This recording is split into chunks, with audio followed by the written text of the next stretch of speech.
আজকে আমরা ভারাক্রান্ত হৃদয়ে আমাদের ভাই আসাদুজ্জামান তুহিনকে হত্যার প্রতিবাদে রাজপথে দাঁড়িয়েছি।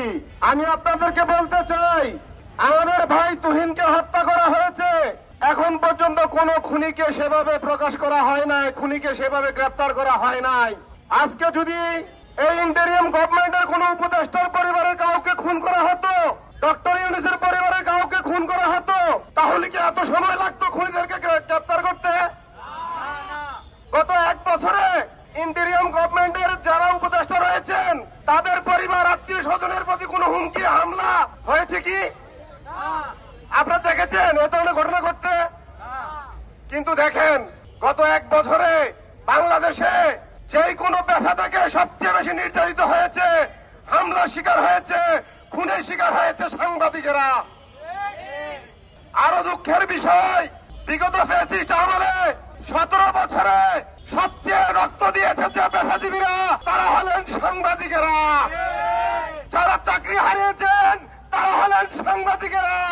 যারা বিদেশে আত্মগোপন করতে বাধ্য হয়েছেন তারা হচ্ছেন আমরা সাংবাদিকেরা। অন্য কোন পেশার মানুষ, পেশাজীবী এই নির্যাতনের শিকার হয় নাই।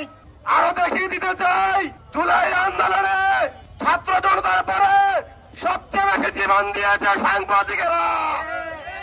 6 জন সাংবাদিক শহীদ হয়েছে। অন্য কোন পেশার মানুষ এভাবে শহীদ হয়নি।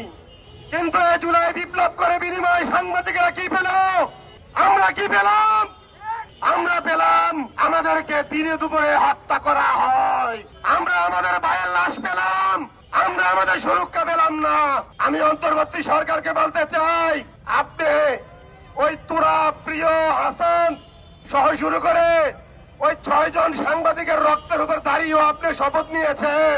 ওই উপদেষ্টারা আমাদের লাশের উপরে দিয়ে শপথ নিয়েছেন, রাষ্ট্রের সুবিধা নিচ্ছেন। আপনারা আজকে আমাদের সাথে বেইমানি করবেন না।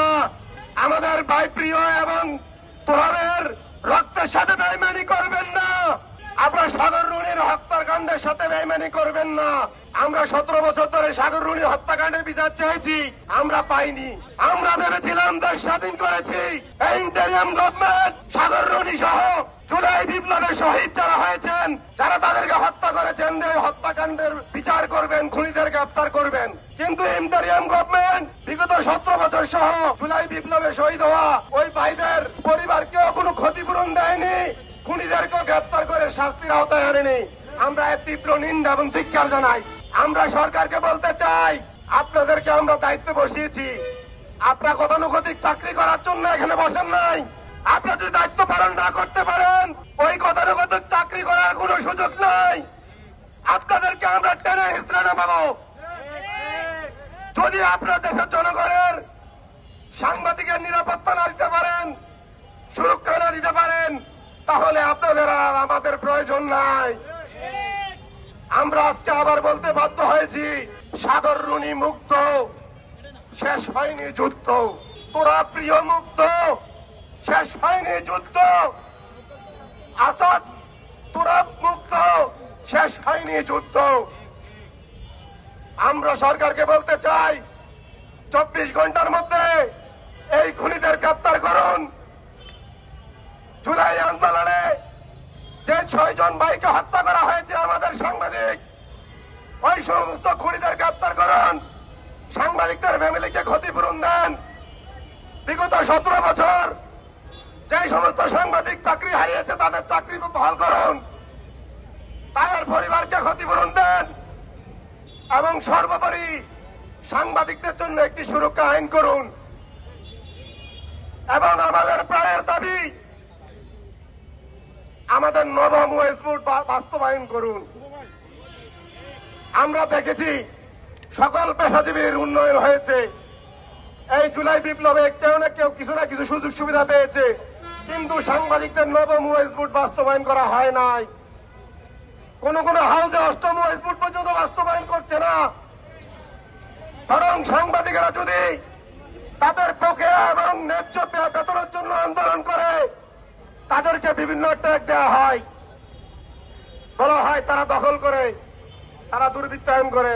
আমি ধিক্কার জানাই ওই সমস্ত বুদ্ধিজীবীদের যারা সাংবাদিকদের চাকরিচ্যুত হলে প্রতিবাদ করে না, সাংবাদিকরা যখন প্রতিবাদ করে তখন তাদেরকে বিভিন্ন ট্যাগ দেয়। আমি তাদের বুকে থুতু মারি, আমি ধিক্কার জানাই। আমি সরকারকে বলতে চাই, আপনারা অবিলম্বে সকল খুনিদের গ্রেপ্তার করুন, অন্যথায় আমরা সাংবাদিক সমাজ রাজপথ অবরোধ করে আমরা রাস্তায় বসে পড়ব। আমরা রাস্তা অবরোধ করে দিব, আমরা কর্মবিরতিতে যাব। আমরা আপনাদেরকে এভাবে আর সহ্য করব না।